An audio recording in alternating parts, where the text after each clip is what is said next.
Ça vous permettra d'y avoir accès a posteriori. Donc, bienvenue à toutes et tous. Merci beaucoup d'être là pour ce webinaire. On est vraiment ravis de vous voir aussi nombreux et nombreuses. Je suis Marie Leroy, je suis responsable climat pour l'ONG CARE France et j'ai le rôle aujourd'hui simplement d'animatrice de cette session qui est co-organisée par la Commission Climat et Développement de Coordination Sud et par l'ONG le CARI. Et on a aujourd'hui 3 intervenants qui vont nous apporter des éclairages très complémentaires sur cette question de la désertification. Et donc, avant de passer la parole à nos intervenants et à Patrice Burger qui va introduire cette session, juste quelques petits commentaires pratiques. Donc, nous avons par défaut fermé vos micros pour les participants parce qu'on est assez nombreux, donc on ne peut pas forcément gérer d'avoir des discussions en direct. En revanche, on a la boîte de chat qui est là pour recueillir toutes vos questions, vos commentaires. Si vous souhaitez partager vous-même des ressources ou des liens, n'hésitez pas à le faire dans cette boîte de chat. Et une fois que les 3 intervenants auront fait leur présentation respective, on espère avoir 20-25 minutes pour prendre vos questions, donc parmi celles qui auront été mises dans la boîte de chat. Les intervenants pourront y répondre. Et si certaines n'auront pas pu être couvertes pendant la session, on essaiera aussi d'y répondre a posteriori par email au moment où on vous enverra les ressources et les supports de cette présentation.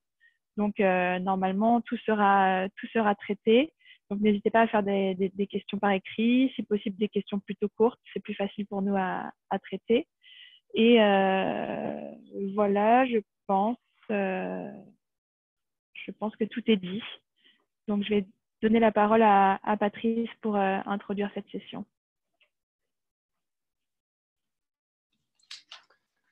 Bonjour à tous, vraiment très heureux de pouvoir partager cette heure avec vous tous. Nous sommes à peu près 120, beaucoup d'associations, des chercheurs, des pouvoirs publics. Je vois aussi certaines organisations internationales comme l'OSS, etc. C'est vraiment formidable de vous avoir tous en connexion. Merci de prendre du temps pour vous informer sur un sujet qui est souvent méconnu ou mal compris, qui est la désertification et la dégradation des terres. Si le CARI a répondu à cette initiative de coordination Sud et de CARE, qu'on remercie d'ailleurs, c'est parce qu'il est pionnier, un acteur international très actif sur ce sujet depuis une vingtaine d'années. C'est une vision finalement très exotique et occidentale de voir la désertification comme l'avancée des déserts seulement. Si on parle plutôt de désertification dans les zones sèches de la planète, le processus de la dégradation des terres, puisque c'est de ça qu'il s'agit, est à l'œuvre partout, sur tous les continents, y compris en Europe. Il s'agit en réalité d'une ligne de front invisible, silencieuse, qui perturbe, voire détruit les ressources vitales de tous ceux qui dépendent d'abord des ressources naturelles pour vivre, et ils sont très nombreux. Bien entendu, les zones sèches et arides de la planète, soit de l'ordre de 40% de la surface émergée de la Terre, sont concernés par la dégradation. Et on estime qu'il y a à peu près 1,5 milliard de personnes, donc pas qu'un petit nombre de personnes, qui sont directement affectées par ça et qui dépendent de ces terres dégradées. La plupart de ces gens sont d'ailleurs relativement pauvres. La dégradation des terres, on le dit souvent, mène à des vies dégradées, car les bases même du mode de vie sont affectées et génère souvent, les statistiques sont là pour le confirmer, souvent dans ces zones, des conflits, la déstructuration sociale, des migrations. L'ONU, par exemple, estime à des centaines de millions de personnes qui pourraient se déplacer d'ici 2050. En matière d'agriculture, on estime qu'à l'échelle mondiale, 1/3 des surfaces agricoles sont moyennement ou fortement dégradées. Et si le processus est accentué par les sécheresses et se poursuit actuellement à un rythme annuel de 12 millions d'hectares de terres productives qui deviennent stériles chaque année. Alors, l'une des 3 conventions de Rio, dite la Convention des Nations Unies de lutte contre la désertification, est l'instrument signé à Paris en 1994, dont les parties se réunissent régulièrement en COP tous les 2 ans. Et c'est cet instrument qui est censé créer le cadre international de lutte contre la désertification. La plupart des organisations internationales y contribuent. Il y a 196 pays actuellement accrédités, c'est pratiquement tous les pays, et 400 organisations de la société civile, qui sont donc très nombreuses. Alors, la désertification détruit avant tout le potentiel des sols à jouer leur rôle de fabrique du vivant et de fournir les services qui nous fournissent les écosystèmes pour vivre. Filtrer l'eau, retenir l'eau, héberger les habitats de la biodiversité, garantir la fertilité, la production agricole, fournir des fibres, accueillir les forêts et stocker le carbone. On l'a oublié pendant très longtemps. Là, les terres sont un énorme réservoir de stockage du carbone. Alors, pour en parler avec nous aujourd'hui dans 3 sessions de 10 minutes, 3 personnes qui ont accepté, on les remercie. D'abord, le point de vue de la recherche, Jean-Luc Schott, qui est directeur de recherche à l'IRD, pédologue, qui est aussi membre d'une interface sciences politiques de la Convention des Nations Unies de lutte contre la désertification. Il est actuellement directeur de l'UMR Eco et Sol, où il est en poste à l'UMR Eco et Sol à Montpellier, qui s'occupe justement de suivre les processus microbiens de décomposition des matières organiques en relation avec les cycles du carbone. On voit bien le lien avec le changement climatique et de l'azote. Avec nous également Philippe Lacoste, un diplomate français, ingénieur des travaux publics de l'État. Il est directeur du développement durable au ministère des Affaires étrangères et de l'Europe. Et c'est aussi un ancien ambassadeur de la France aux Comores en 2014 et puis ambassadeur de France au Tchad. Donc c'est une personne très expérimentée. Il a beaucoup suivi les travaux, notamment les questions du changement climatique au moment de la COP 21 et après.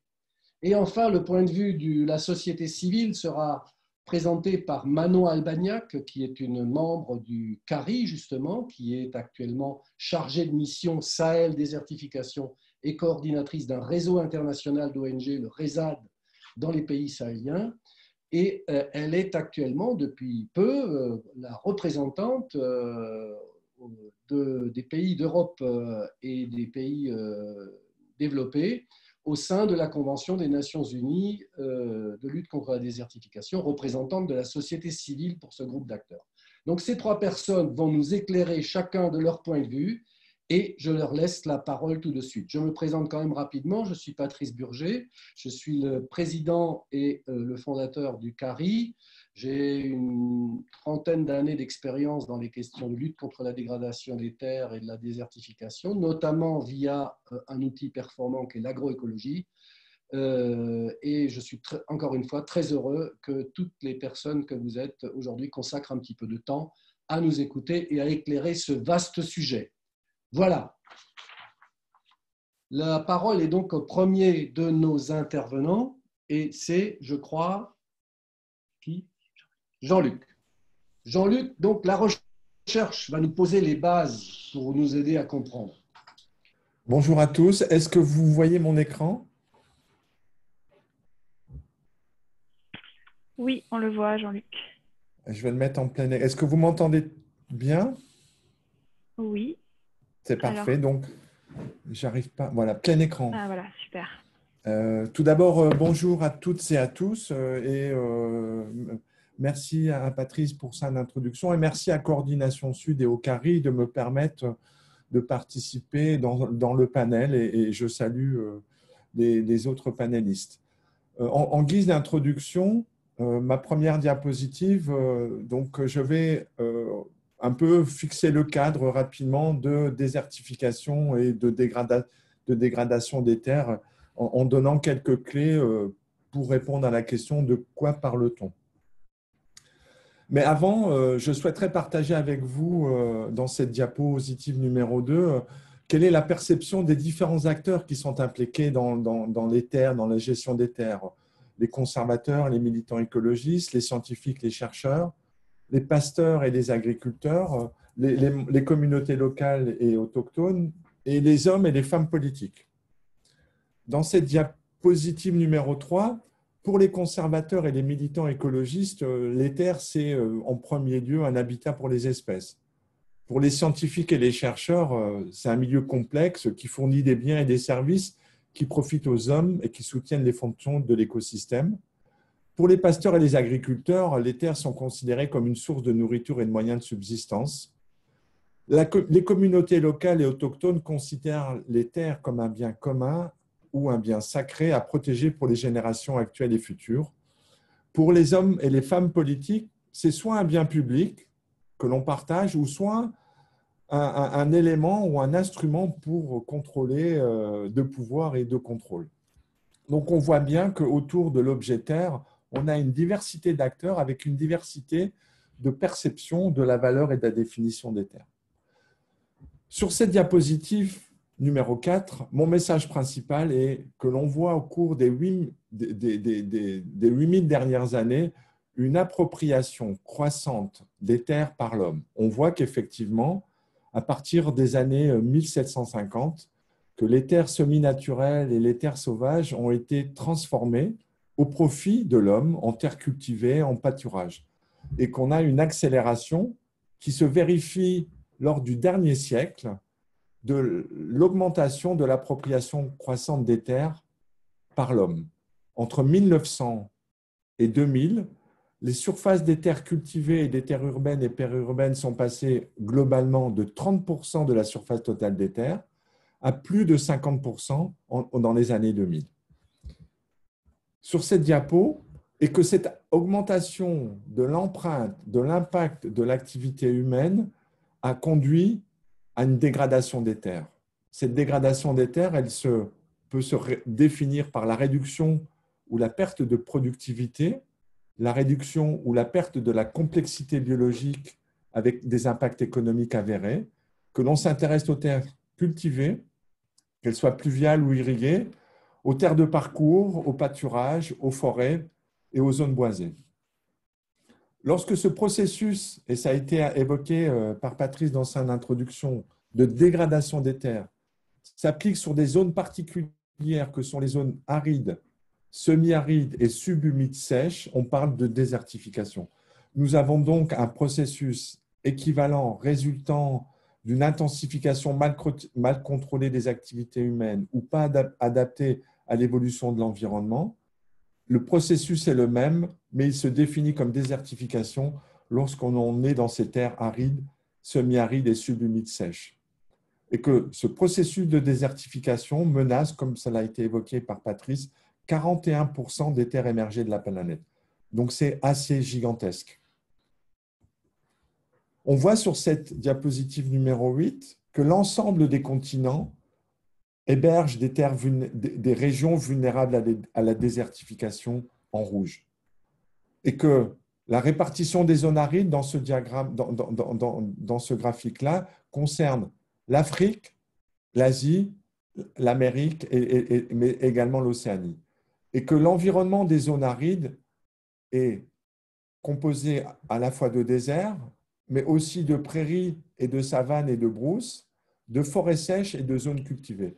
Donc, ces zones arides sont vraiment des zones qui ont une importance majeure, avec des activités qui concernent tous les continents et avec des activités qui sont bénéfiques à l'homme, mais pour lesquelles l'homme a un impact important que l'on doit maîtriser. Sur cette diapositive numéro 9, les processus de dégradation des terres résultent d'une combinaison de processus résultant de l'activité humaine. On peut définir 3 grands domaines de dégradation. La dégradation biologique, qui se traduit par une perte de diversité biologique. Il y a moins d'espèces, moins d'individus par espèce, qui entraîne un dysfonctionnement du sol. Vous avez quelques illustrations des organismes, de la diversité d'organismes que l'on trouve dans les sols, des larves de coléoptères, un ver de terre, des bactéries et une série de nématodes qui ont des fonctions écologiques très différentes. Le deuxième grand domaine de dégradation, c'est la dégradation chimique, qui entraîne des déséquilibres chimiques produisant de la salinisation, de l'acidification ou des pollutions toxiques en raison de l'utilisation d'intrants mal appropriés et mal ajustés aux besoins, au contexte particulier. Un autre domaine important de dégradation est la dégradation physique, qui est due à une détérioration de la structure du sol, à savoir, il y a moins d'air dans le sol, les sols sont compactés, on peut avoir des sols qui s'érodent, on peut avoir des phénomènes de ruissellement en cas d'épisode pluvieux intense, on peut avoir des sols qui s'engorgent ou des sols qui sont encroûtés. Dans l'agenda international, la désertification a pris une importance nouvelle depuis 2015 avec l'adoption des objectifs de développement durable. En effet, parmi les 17 objectifs de développement durable, le 15, est dédié à la préservation, la restauration des écosystèmes terrestres. Et il est dit qu'il faut veiller à exploiter de façon durable, de gérer durablement les forêts, de lutter contre la désertification, d'enrayer et d'inverser le processus de dégradation des sols, afin de mettre fin à l'appauvrissement de la biodiversité. Dans cet objectif 15, que l'on résume souvent à vie terrestre, il existe une cible particulière qui met au cœur des enjeux des objectifs du développement durable la désertification. Il s'agit de la cible 15.3 qui dit que d'ici 2030, il faut lutter contre la désertification, restaurer les sols dégradés, notamment les sols touchés par la désertification, la sécheresse et les inondations, et il faut s'efforcer de parvenir à un monde sans dégradation des terres, ce que les anglo-saxons appellent Land Degradation Neutrality ou la dégradation neutre des terres. Dans cette diapo 12, la dégradation des terres, de quoi s'agit-il? Elle consiste à éviter la dégradation, réduire les processus de dégradation des terres et restaurer les terres dégradées. Et vous voyez un certain nombre d'illustrations d'actions à l'échelle des territoires qui sont contexte dépendants, qui sont mises en œuvre pour lutter contre la dégradation des terres. Et l'une des initiatives qui est promue par la France et auquel c'est l'agroécologie et l'IRD en collaboration avec le CARI, on est impliqué sous le leadership du CARI à mesurer les impacts de l'agroécologie, notamment pour restaurer les terres dégradées ou éviter qu'elles se dégradent plus. J'ai construit mon exposé autour d'une entrée principale qui est la Convention des Nations Unies de lutte contre la désertification. Et comme ça a été évoqué par Patrice, les terres ont un formidable potentiel de piéger le CO2 de l'atmosphère et de réduire l'impact des changements climatiques. En augmentant le carbone dans les sols, on augmente aussi l'adaptation au changement climatique. Et par exemple, la Convention cadre des Nations Unies pour les changements climatiques a publié un numéro spécial qui met au centre des enjeux climatiques la question des terres. Dans mes diapositives, j'ai montré que la dégradation biologique des terres et donc la perte de biodiversité peut avoir des conséquences majeures sur les services fournis par les terres. Et c'est en lien direct avec les enjeux de la Convention sur la biodiversité biologique. Et à nouveau, cette convention a publié un document qui s'appelle Land Degradation and Restoration, qui met à nouveau les terres au centre des actions à conduire pour lutter contre la biodiversité. Donc, nous sommes bien, lorsque l'on s'intéresse à la dégradation et à la désertification et aux terres, à l'interface de ces 3 conventions de Rio. Et c'est sur ce dernière diapositive et ce message que je voudrais terminer mon exposé en vous remerciant et en restant à votre écoute pour vos questions.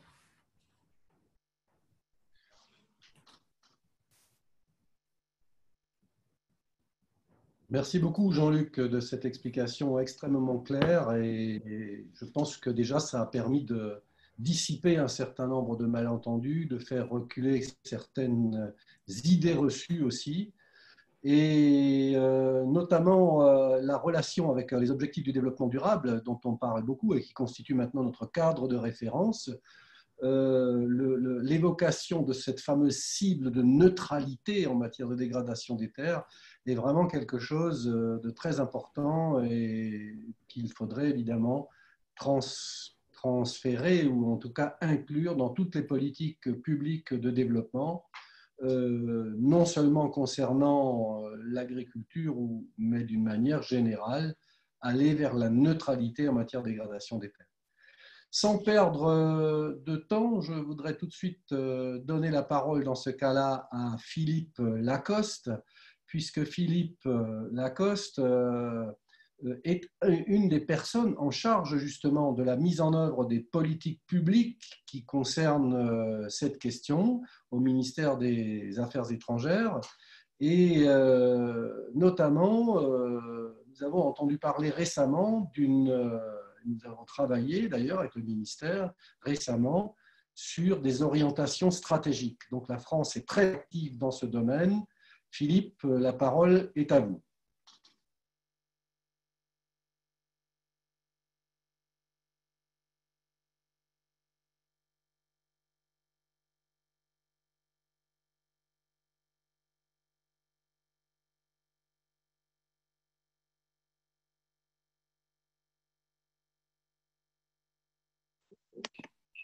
Est-ce que vous m'entendez?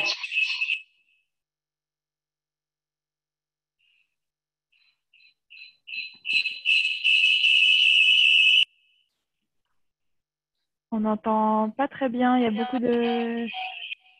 Il y a de l'écho. Il y a beaucoup de... Bon, si on couper ça.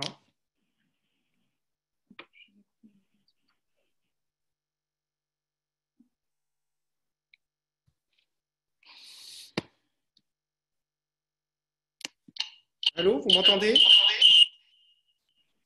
Il y a beaucoup d'écho aussi, il ne faut pas que vous ayez à la fois un haut-parleur et un micro dans la même pièce.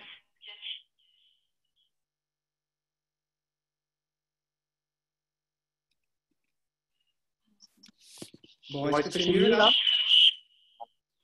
Non, c'est pas mieux. Je pense qu'il faut que vous coupiez le son. Vous devez avoir 2 ordinateurs, j'imagine. Oui, parce que le premier était sans arrêt coupé.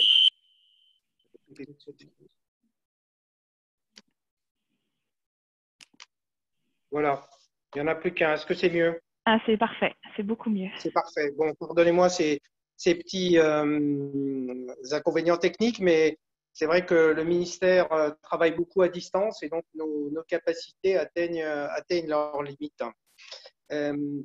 Merci Patrice de me donner la parole. Bonjour à tous. Excusez-moi, je n'ai pas non plus préparé de PowerPoint. Je propose de faire ça oralement et en bien sûr travaillant plutôt sur les questions de relations internationales ou de développement. Et ma présentation en 2 points. D'abord, vous dire un mot du contexte qui me paraît plus favorable qu'il n'a été par le passé. Et puis, un deuxième point sur l'action de l'équipe France, puisque en matière de lutte contre la désertification, bien entendu, il y a beaucoup d'intervenants, scientifiques, sociétés civiles, même entreprises, etc. Alors, sur le contexte d'abord, moi, je considère que ce contexte, puisqu'on est après tout le jour de la Journée mondiale de la lutte contre la désertification, il est beaucoup plus favorable que par le passé. Déjà, je crois qu'il y a eu une attention croissante portée au sujet des terres. On dit souvent que parmi les conventions de Rio, celle sur la désertification est un peu le parent pauvre. N'empêche qu'il y a eu un certain nombre de rapports internationaux, je pense à ceux de l'IPBES, bien sûr, mais aussi du GIEC, le rapport du panel d'experts de haut niveau sur le Comité de la sécurité alimentaire mondiale. Tous, en fait, ont insisté sur l'importance du phénomène de dégradation des terres et ses conséquences en matière d'atteinte des ODD. Donc, de ce sujet qui était un peu, je dirais, pas marginal, hein, parce que par rapport aux autres conventions, peut-être que la convention désertification n'est pas celle qui est totalement universelle, puisqu'elle s'adresse quand même à ça vient de nous être rappelé, des milieux géographiques précis. Eh bien, il y avait cette idée que ce sujet était un sujet important et que pour assurer à la fois la résilience des territoires et des populations, répondre aux questions de biodiversité, de gestion de l'eau, de sécurité alimentaire, cette question devait être traitée. Deuxièmement, je constate que l'agenda international offre des opportunités, ce qui n'a pas toujours été le cas. Et des opportunités, là, vraiment, dans les mois qui viennent. Alors, vous le savez sans doute, mais la présidence saoudienne du G20 a fait de la dégradation des terres une priorité. Alors, on est ravis que nos amis saoudiens s'intéressent aux questions environnementales. C'est vrai qu'ils sont bien placés pour traiter ce sujet. Donc, ça veut dire qu'il y aura des travaux et sans doute peut-être des coordinations des grands pays sur ce thème. Deuxième point, le congrès mondial de la nature qui aurait dû se tenir dans quelques semaines et qui est repoussé à janvier 2021 à Marseille comprendra, je dirais, un certain nombre d'événements liés à la dégradation des sols. Et vous savez sans doute que nous avons un allié, je dis nous parce que c'est un sujet qui me tient à cœur, nous avons un allié dans la mesure où Monique Barbu, qui est l'envoyée spéciale du président pour ce sommet, et bien sûr l'ancienne secrétaire exécutive de la Convention. Donc, elle sait de quoi elle parle et elle aura à cœur de le mettre en évidence. Il y a aussi la décennie des Nations Unies 2021-2030 sur la restauration des écosystèmes, piloté par le FAO et le PNUE.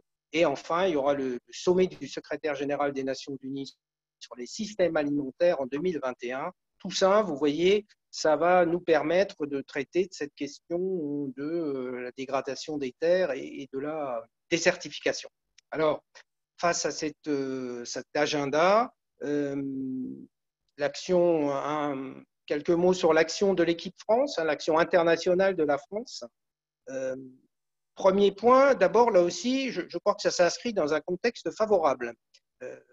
Pourquoi? Parce que notre APD est en augmentation. On a toujours ce projet de loi sur le développement solidaire qu'on aurait dû passer au Conseil des ministres juste avant le début du confinement. On espère toujours qu'il pourra passer avec des objectifs budgétaires ambitieux et notamment une cible de 0,5% de notre revenu national brut. On n'est pas encore au 0,7, mais enfin 0,55, c'est déjà pas mal. Et ça s'est traduit très concrètement par une augmentation des moyens, par exemple, de l'AFD. Et donc, ça se traduit par un certain nombre de programmes qui peuvent porter sur la désertification. Ça se traduit également par une augmentation des moyens qui sont alloués directement aux ambassades. Et je le dis parce que souvent, c'est ces petits projets qui permettent de soutenir des organisations de la société civile qui sont actives et qui peuvent avoir des projets locaux, mais plein, je dirais, d'enseignements pour la suite. Donc, on n'est pas démunis de moyens. Ensuite, notre action, elle est pas exclusivement, mais concentrée quand même sur une région qui est une priorité absolue de notre diplomatie. Je veux parler du Sahel. À cause je dirais, du contexte que vous connaissez et sur lequel je ne reviens pas. Mais ça veut dire qu'à travers nos programmes de coopération, parce qu'on ne fait pas que de la sécurité au Sahel, et notamment l'Alliance Sahel, il y a un certain nombre d'initiatives qui sont menées sur l'agroécologie, l'irrigation, enfin tout ce qui est développement des territoires. Et donc ça, c'est aussi, je dirais, un focus qui est important. Nous contribuons également aux organisations régionales, Carrie connaît bien, l'Observatoire du Sahara et du Sahel, la Commission Climat pour le Sahel, qui a été créée lors d'une COP, qui devait être la COP 22, je crois, c'est-à-dire celle qui a suivi celle de Paris, et qui essaye en tout cas de faire des programmes régionaux prioritaires. Donc, une priorité géographique qui est très claire, une priorité thématique aussi que moi j'identifie en tout cas très nettement dans tous les interlocuteurs, dans les ministères que je peux rencontrer à ce sujet, qui est l'agroécologie, c'est-à-dire d'avoir des pratiques qui permettent de préserver à la fois la production, parce que c'est important, mais également la qualité intrinsèque des sols. Et donc, des priorités géographiques, des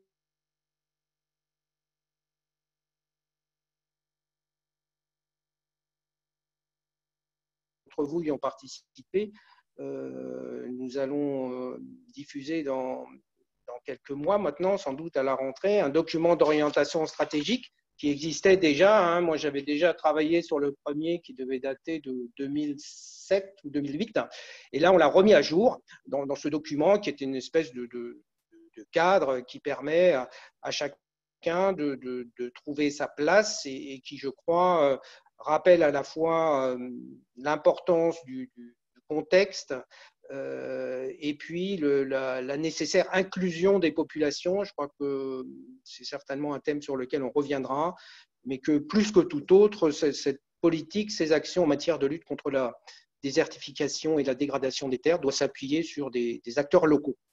Alors, pour conclure, moi, je pense que le principal défi sur ce sujet, ça reste quand même, et malgré ce que j'ai dit, à expliquer que la dégradation des sols, l'utilisation que nous en faisons au quotidien pour satisfaire des besoins de court terme, hypothèque sérieusement l'avenir de la planète, et que donc il importe que ce soit pris en compte dans tous les projets de développement. Donc, nous avons tous en tête des exemples, des effets néfastes de la déforestation ou des excès de certaines cultures irriguées. Mais nous avons aussi des exemples de pratiques traditionnelles qui savaient tirer parti de maigres ressources en eau, comme dans les oasis, qui bien souvent aujourd'hui disparaissent. Donc, même si la question du changement climatique est un facteur majeur, je crois que celle des pratiques, à la fois des pratiques culturelles ou de commerce, peuvent aggraver et accélérer les évolutions. Et je voudrais terminer par cette anecdote. Je reviens, j'ai été 3 ans ambassadeur au Tchad, et donc je visitais souvent les régions du Nord quand c'était possible de le faire, notamment l'oasis de Faya-Largeau. Et quand j'étais reçu par le gouverneur de Faya-Largeau, alors Faya-Largeau, c'est considéré comme une des plus grandes oasis du Sahara, il y a 70 000 palmiers. Et quand j'allais chez le gouverneur, donc faire mes civilités, lui parler des projets de coopération, il me servait des dattes enveloppées en cellophane venant de Tunisie. Et l'ensemble des palmeraies était totalement à l'abandon parce que complètement en dehors désormais des circuits commerciaux. Et donc ça veut dire que des journées comme celle-ci permettent de rappeler que l'approche souvent trop sectorielle qui préside chez les bailleurs n'est pas de mise lorsqu'on veut s'appuyer sur des territoires et faire en sorte qu'ils puissent continuer de fonctionner et avec un niveau de qualité de vie qui soit acceptable dans le monde d'aujourd'hui. Voilà ce que je voulais partager avec vous, en restant bien sûr à votre disposition pour répondre à des questions. Merci beaucoup. Merci beaucoup Philippe de cette intervention qui éclaire la position française sur cette question-là. Et merci surtout d'avoir rappelé qu'il y a un paradoxe dans les approches sectorielles et qu'il faut absolument prendre en compte pour ne pas défaire d'une main ce que fait l'autre et de ne pas, et notamment la dégradation. Dès que l'on dégrade les sols, donc le patrimoine, donc finalement les fondements des écosystèmes, on hypothèque forcément tout le potentiel de développement pour l'avenir. Et donc, justement, le document d'orientation stratégique qui est actuellement en cours de réflexion et auquel nous avons aussi contribué, est une certaine originalité de la France. Pas tous les pays ont un document d'orientation stratégique. Et quand on en a discuté la première fois en 2007 pour le faire, c'était précisément pour tenter de créer un cadre cohérent. La stratégie, c'est toujours là où on veut aller et y aller de manière cohérente et de ne pas faire des actions qui sont contraires aux objectifs que l'on poursuit. Donc ce document d'orientation stratégique, effectivement, est quelque chose qui aide à y voir clair et j'espère aussi que ça inspirera d'autres pays dans le cadre de la Convention, parce que c'est les ministères techniques finalement qui sont en charge, que ce soit l'agriculture, que ce soit l'environnement, voire que ce soit l'industrie ou alors l'urbanisation quand il s'agit de l'occupation des sols. Un document stratégique de cette nature aide à y voir clair. Donc, je suis également très content d'avoir entendu effectivement, que l'AFD, qui est notre opérateur pivot en termes de financement des politiques publiques de développement, dans les pays du Sud notamment, puisse s'inspirer de ce document et utiliser ce document dans ses stratégies. Voilà. Alors, je veux maintenant passer la parole sans plus attendre à Manon Albagnac, que j'ai introduite tout à l'heure, qui va nous donner un peu un aperçu sur l'implication de la société civile. Alors, il se trouve que La Convention des Nations Unies de lutte contre la désertification est un instrument, quand moi je l'ai lu pour la première fois il y a maintenant de cela longtemps, depuis qu'elle existe en fait, depuis le texte fondateur, je me suis aperçu que la participation de la société civile était mise en avant. Et ben, il y a là une formidable opportunité qui a été saisie par des organisations de la société civile, dont le CARI d'ailleurs, pour faire bouger les lignes au moment des négociations et entre-temps. Mano Albagnac donc va vous faire part de son témoignage à ce sujet.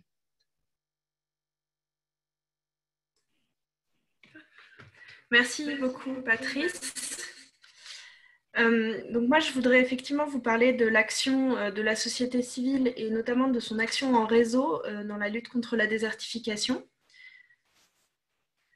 On a vu avec les intervenants précédents que lutter contre les dégradations des terres englobe donc un certain nombre de pratiques différentes qui permettent de restaurer et maintenir aussi bien les potentiels productifs des terres, mais aussi de préserver leur services écosystémiques. Donc, c'est des pratiques qui vont être liées à l'agriculture durable, la préservation des espaces naturels, l'organisation du pastoralisme aussi, par exemple, ou encore la gouvernance des territoires. Et donc, beaucoup d'ONG et d'associations mènent déjà depuis longtemps des activités qui permettent de lutter contre la désertification. Alors, on me demande de mettre en plein écran, mais je suis en plein écran. Donc, je ne sais pas si vous voyez bien mes diapos ou pas. En fait, on voit en mode présentation, c'est-à-dire qu'on voit ta diapositive suivante maintenant, ce qui n'est pas forcément très très grave, hein, mais c'est pas forcément très. Si c'est pas trop gênant, je vais continuer comme ça parce que j'ai pas d'autres options a priori sous la main. Désolée. Okay. On voit quand même. Il n'y a pas de souci. Donc, je disais donc que beaucoup d'ONG et d'associations mènent des activités qui permettent de lutter contre la désertification, mais ces acteurs ne se positionnaient pas forcément spécifiquement sur ce thème, ni forcément non plus dans les cadres politiques comme celui de la Convention désertification. Et c'est ce qui a conduit le CARI, avec d'autres ONG, à initier et mettre en place des réseaux de la société civile à différents niveaux. Hein. Tout d'abord en France pour informer et mobiliser les acteurs français de la solidarité internationale avec le groupe de travail désertification qui a été créé en 2001 et qui existe toujours. Au niveau européen puis international pour rassembler les organisations accréditées au sein de la Convention avec les réseaux ENID qui a ensuite donné naissance au réseau DryNet. Le CARI a aussi mis en place des réseaux d'acteurs au Sahara et au Sahel pour prendre en compte certains aspects plus spécifiques, donc comme la sauvegarde des oasis avec le réseau associatif de développement durable des oasis et le réseau Sahel désertification qui permet aux acteurs sahéliens francophones d'être mieux entendus dans des espaces comme celui de la Convention désertification, qui est quand même un espace particulièrement anglophone, comme toutes les conventions des Nations Unies. Ces réseaux, ils ont permis d'améliorer les connaissances des organisations de la société civile sur le phénomène de désertification et sur la façon dont les politiques publiques le prennent en compte. Et ces réseaux ont aussi permis aux ONG et associations de se regrouper, de se positionner collectivement et de participer en nombre aux négociations de la Convention pour se faire reconnaître comme des véritables parties prenantes. Aujourd'hui, près de 500 ONG et associations sont accréditées au sein de la Convention désertification et peuvent donc avoir accès aux négociations, s'y exprimer, notamment lors des conférences des parties, les fameuses COP. Lors de ces COP, la société civile a même 2 séances de dialogue ouvert qui lui sont dédiées, au cours desquelles les représentants de la société civile sont à la tribune et s'expriment en direction des parties. Donc ça, c'est des choses qui ont été acquises par le travail collectif de la société civile depuis les débuts de la Convention. Ce n'est pas des éléments qui étaient forcément intégrés dès le départ dans les textes de la Convention. pour pouvoir suivre ce qui se passe au sein de la Convention entre les COP qui sont organisés tous les 2 ans, hein, mais les travaux et négociations sur la désertification ne se limitent pas à ces COP. Les organisations de la société civile ont mis en place un panel qu'elles élisent tous les 2 ans et qui est composé donc d'un représentant par région du monde, l'Afrique, l'Asie, l'Amérique latine et Caraïbes, l'Europe de l'Est et l'Europe de l'Ouest et autres groupes. Donc, je suis la représentante de ce dernier groupe des pays d'Europe de l'Ouest et autres groupes pour le biennium 2020-2021. Et donc, ce panel, au sein de ce panel, on a la responsabilité d'informer régulièrement les organisations accréditées sur ce qui se passe au sein de la Convention et au sein de ses organes subsidiaires, par exemple au sein de l'interface sciences politiques dont Jean-Luc est membre, ou encore au sein d'un groupe de travail international qui a été mis en place suite à la dernière COP sur les sécheresses. Le panel est aussi chargé d'organiser la participation de la société civile et sa prise de parole dans ces différents espaces et de porter des messages et des priorités qui sont définis collectivement avec les organisations accréditées. Et cette implication organisée de la société civile de la Convention, au-delà de lui permettre de se faire entendre et d'être partie prenante, lui permet aussi de faire passer des messages. Donc, par exemple, lors de la dernière conférence des parties, la COP14, qui s'est tenue en septembre 2019 en Inde, la question de la sécurisation foncière a été introduite pour la première fois à l'agenda officiel des négociations.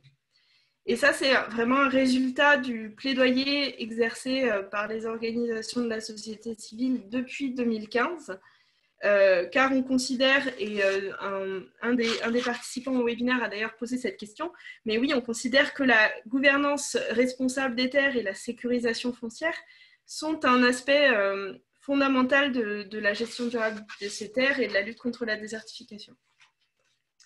Donc, au cours de cette dernière COP, les parties se sont mises d'accord sur une décision liée à la gouvernance foncière que je présente sur cette diapo. Donc je présente certains extraits.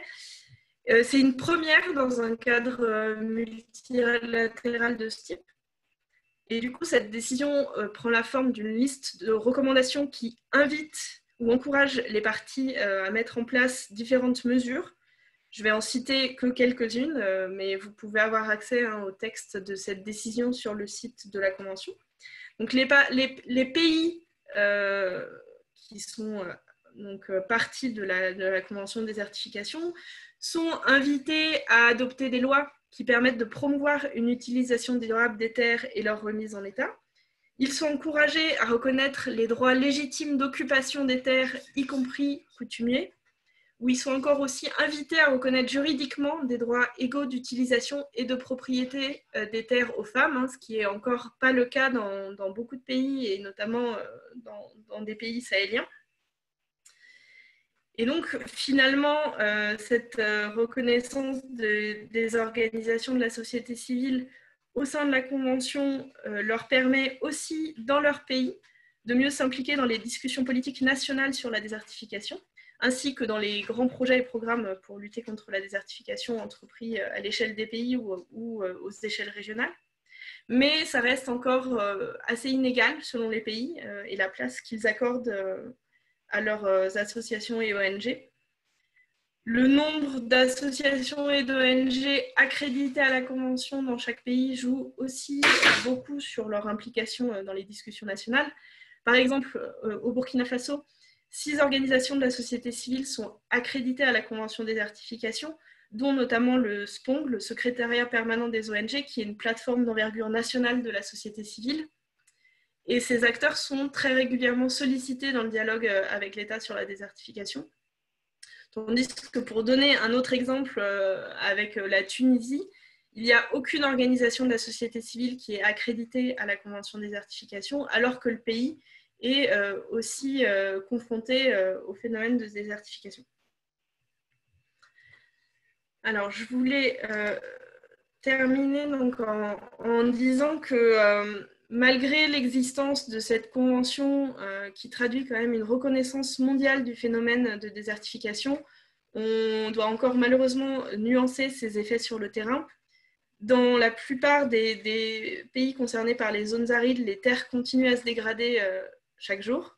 Et les projets et programmes qui ont été menés depuis des dizaines d'années n'ont pas, à ce stade, enrayé le phénomène. Au Burkina Faso, par exemple, on estime que 470 000 hectares de terre sont perdus chaque année, soit l'équivalent de 2 terrains de football par jour. Je n'ai pas les chiffres, malheureusement, sous les yeux pour le Niger et le Mali. C'était aussi une des questions qui étaient posées là, dans le petit forum de discussion. Mais la situation est probablement du même ordre, avec une tendance de dégradation qui, pour l'instant, n'est pas contrebalancée. La Convention permet quand même de faire régulièrement le point entre pays sur les actions qui sont entreprises et de travailler de mener des travaux de fond sur les différents concepts qui sont liés à la désertification pour ensuite faire des recommandations. Mais comme on peut le voir donc dans la décision que j'ai présentée sur le foncier, les décisions des COP restent non contraignantes et elles fournissent finalement plutôt des orientations exprimées avec des termes en plus qui mettent une grande emphase. On vous invite, on vous encourage. Et au final, ce sont les pays qui finalement décident à travers leur politique nationale de prendre en compte ces recommandations ou de ne pas les prendre en compte. Face à ce constat, donc il n'y a pas non plus on n'a malheureusement pas de solution miracle pour mettre fin tout de suite d'une seule manière à la désertification. Néanmoins, en fait, le fait de regrouper les organisations de la société civile en réseau a aussi répondu à un réel besoin de mieux articuler leurs interventions et les interventions aussi d'autres acteurs comme par exemple les collectivités locales. Ainsi qu'à un souci donc, de renforcer ceux qui interviennent sur le terrain en s'appuyant sur le partage d'expériences et de pratiques. En effet, les associations et ONG développent depuis longtemps différentes techniques pour récupérer les sols dégradés ou éviter qu'ils se dégradent, des pratiques pour accompagner les populations rurales qui sont finalement les premières concernées par la désertification. Et ces techniques et pratiques peuvent être, dans certains cas, réutilisées dans d'autres zones ou dans d'autres pays qui vivent des problématiques similaires. Et donc l'animation de réseau permet, en plus de construire un plaidoyer, de faciliter les échanges entre les pays touchés, dans les pays touchés par la désertification et entre les pays. Donc, pour conclure sur cette intervention, je pense que si vous participez à ce webinaire, c'est qu'il est probable que vous menez des actions qui contribuent ou pourraient contribuer à la désertification. Donc, je voulais vous montrer qu'il y a des espaces à travers les réseaux de la société civile où vous pouvez vous informer et vous mobiliser pour faire entendre et faire reconnaître le travail que vous menez. Et la convention désertification, même si elle n'est pas encore parfaite, c'est aussi quand même un espace dans lequel vous pouvez vous faire entendre des États, mais aussi de leurs partenaires techniques et financiers. Donc, je vous invite à vous rapprocher des réseaux et éventuellement aussi à vous accréditer à la convention.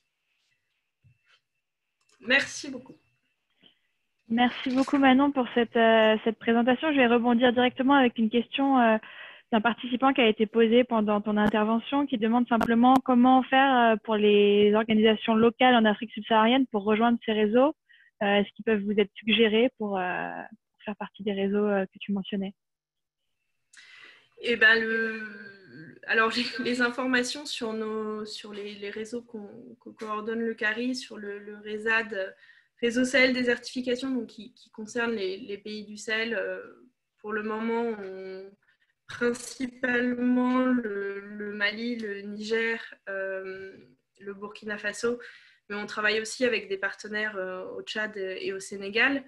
Vous pouvez donc nous contacter à travers le site web du CARI ou le site web du Réseau Sahel Désertification. Vous pouvez aussi, même pour des acteurs qui sont dans d'autres pays, c'est aussi intéressant de se rapprocher des réseaux comme le RESAD. Vous pouvez aussi contacter mon homologue au panel des organisations de la société civile de l'UNCCD, vous pouvez le contacter aussi. Il y a un représentant africain de ce panel donc, qui est en charge finalement de mobiliser aussi l'ensemble des organisations de la société civile africaine. Merci beaucoup Manon. Peut-être que tu pourras à ce moment-là donner le contact. On pourra l'envoyer aux participants dans les éléments du webinaire pour qu'ils puissent le contacter. Alors, il nous reste une dizaine de minutes. On va prendre quelques-unes de vos questions que vous avez posées dans la boîte de chat. Je vais demander aux intervenants d'être assez brefs si vous pouvez, comme ça plusieurs d'entre vous pourront avoir la parole. Il y avait notamment une question d'Emmanuel Bosnec, il me semble, pour Jean-Luc Schott sur la question de la position des acteurs privés, entreprises et industries, et est-ce qu'il existe des instruments contraignants pour les mettre en face de leurs responsabilités sur cette question de la désertification. Oui, bonjour. Merci pour cette question. Je ne suis pas sûr que je sois le mieux placé pour répondre à cette question sur l'existence d'outils contraignants vis-à-vis des acteurs du privé, étant moi-même chercheur. Donc, je suis désolé, je n'ai pas les éléments de réponse. Peut-être que d'autres panélistes ont la réponse, ou Patrice.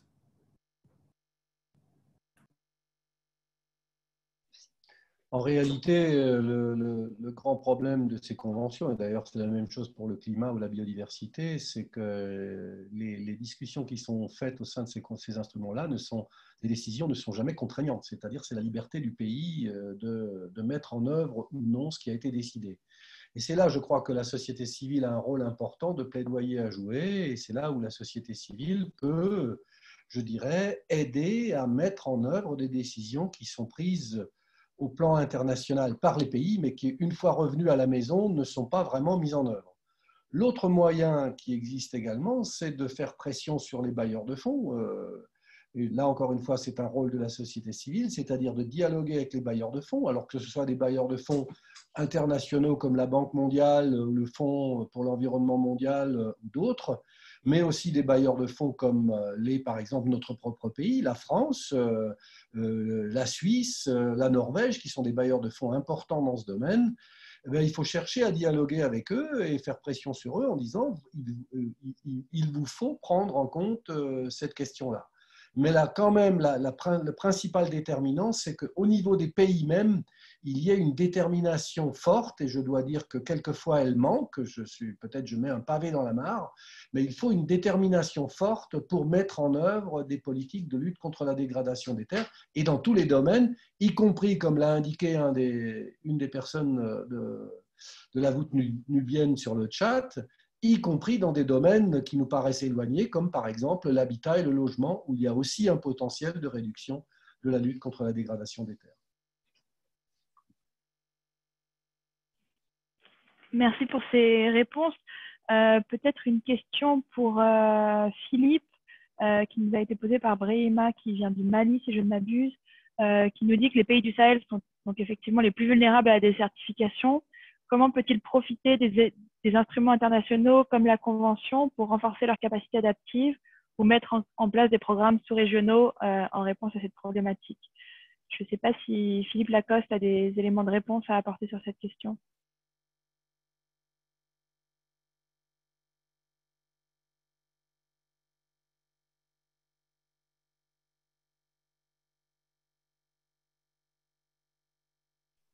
Est-ce que Philippe est toujours là? Est-ce que vous nous entendez? On ne vous entend pas. Alors, je ne sais pas si… Ah, je vois une main levée. Visiblement, Philippe est là. Le micro est coupé. Ah, mais parce que… Oui, pardon. Je pense qu'il faut que je réactive le micro. Voilà, ça devrait marcher.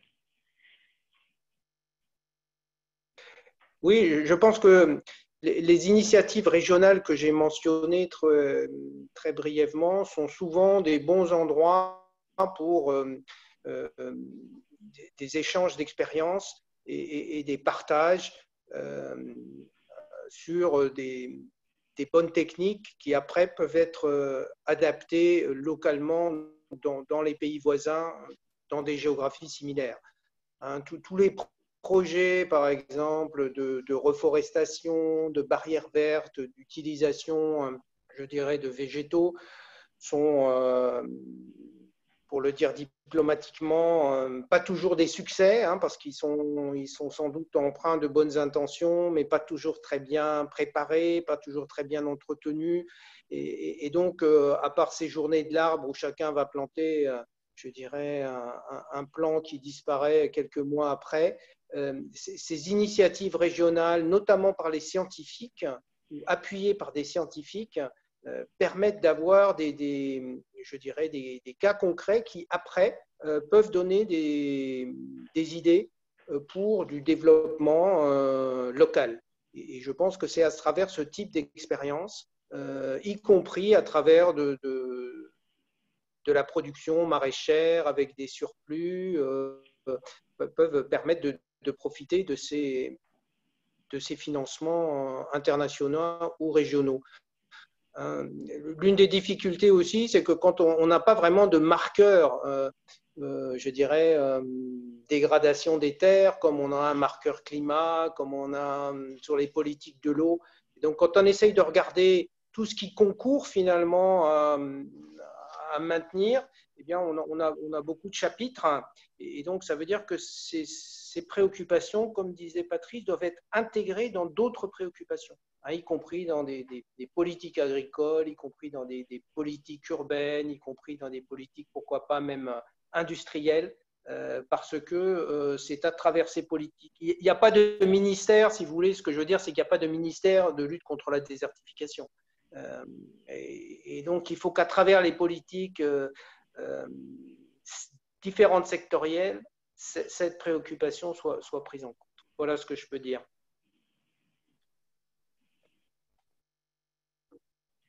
Merci beaucoup, Philippe. Alors, je regarde les questions que vous posez. Il y a un certain nombre de questions auxquelles Patrice a répondu directement dans la boîte de chat. On pourra aussi vous retransmettre ça pour que vous puissiez les lire à tête reposée après la session. J'ai l'impression qu'on a couvert pas mal de vos remarques, notamment la question qui est revenue donc à 2 reprises, hein, sur le lien entre les politiques de lutte contre la désertification et les politiques de logement et d'habitat, avec un accord de nos intervenants, je pense, sur le besoin de lier ces 2 problématiques.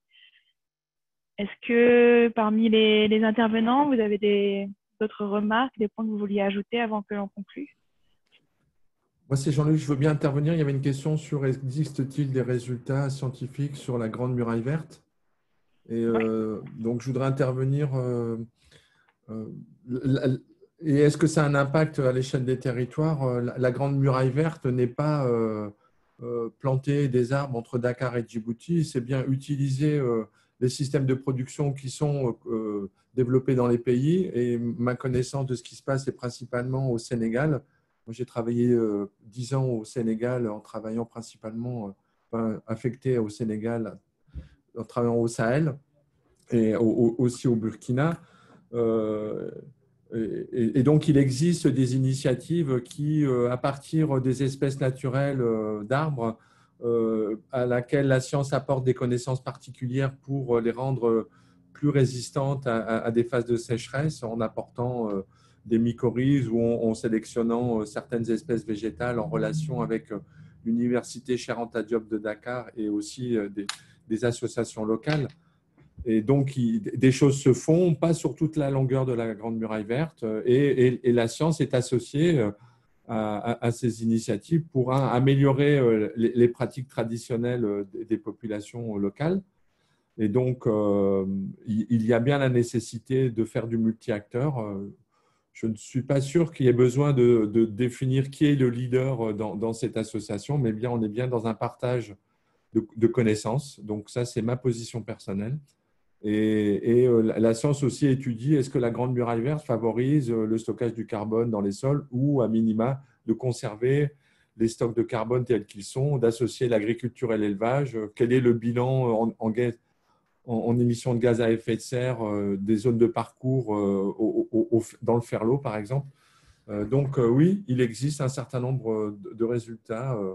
Ils sont probablement insuffisants, ils sont probablement à renforcer. Ils ne concernent qu'une partie de la Grande Muraille Verte, mais je dirais que des choses sont faites, même s'il reste beaucoup de choses à faire. Merci. Merci Jean-Luc. Est-ce que Patrice, du côté du CARI, vous voulez avoir le mot de la fin? Un mot de la fin, il y a deux choses que je voudrais dire. La première, c'est une petite précision sur la Grande Muraille Verte. La Grande Muraille Verte est une formidable initiative qu'il faudrait soutenir sérieusement, au-delà que par des paroles, au-delà que des paroles, parce qu'elle a la dimension internationale, transfrontière, la cohérence géographique, bref, elle est à l'échelle de la lutte contre la désertification pour toute la zone sahélienne. Malheureusement, il y a beaucoup de bisbilles entre les uns, les autres, ceux qui ont le leadership, ceux qui pensent capter les financements, etc., etc. Mais voilà une initiative qui mériterait d'être soutenue. Elle a aussi une capacité je dirais, d'entraîner le développement de tous ces villages sahéliens, de créer de l'emploi pour la jeunesse avant que toute cette jeunesse ne migre définitivement de ces régions. Donc, l'initiative de la Grande Muraille Verte, malheureusement, depuis le temps qu'elle a été lancée, malgré que ce soit une grande idée, c'est encore loin d'être une grande réalisation. Je pense que vraiment, enfin, je vous donne là mon sentiment personnel, j'en suis désolé, mais je le pense tellement fort que je suis obligé de le dire. L'initiative de la Grande Muraille Verte marchera quand les tambours africains résonneront de la mise en œuvre de la Grande Muraille Verte dans tous les villages du Sahel. Mais pour cela, il faut aussi que les bailleurs de fonds déterminés, et moi je sollicite la France là-dessus, les bailleurs de fonds déterminés donnent-le là, aident à mettre cette affaire en marche. Tout est là, le consensus politique, les acteurs, il n'y a plus que, je dirais, mettre en branle toute cette machinerie dont on parle beaucoup, mais dont les réalisations ne sont pas significativement à la hauteur des ambitions. Ça, c'était un peu mon coup de gueule. C'est aussi le moment de passer les coups de gueule. Excusez-moi. La deuxième chose que je voudrais dire, c'est que lorsque nous avons fait la rencontre internationale en préparation à la COP désertification à Ouagadougou, et on a réuni 380 personnes à Ouagadougou au mois de juin dernier, et les participants se sont entendus pour dire nous ne sommes pas des gens qui luttons contre la désertification et la dégradation des terres, nous sommes la terre qui lutte contre la dégradation des terres et la désertification. Quand on passe à ce stade, je crois que c'est le point de vue qu'il faut aller, c'est que nous sommes la terre qui lutte contre la dégradation et la désertification des terres. Et ben, je pense que pour la Grande Muraille Verte, c'est vraiment le slogan qu'il faudrait aider à mettre en œuvre. Voilà. Moi, je voudrais vous remercier de cette conversation. J'espère qu'elle aura des suites. Merci beaucoup.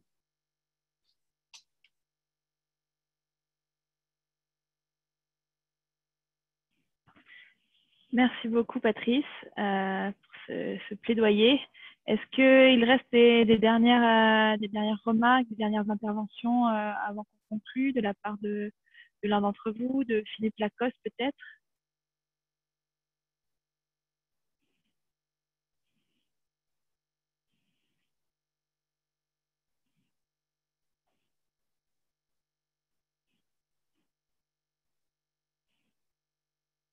Non, visiblement pas.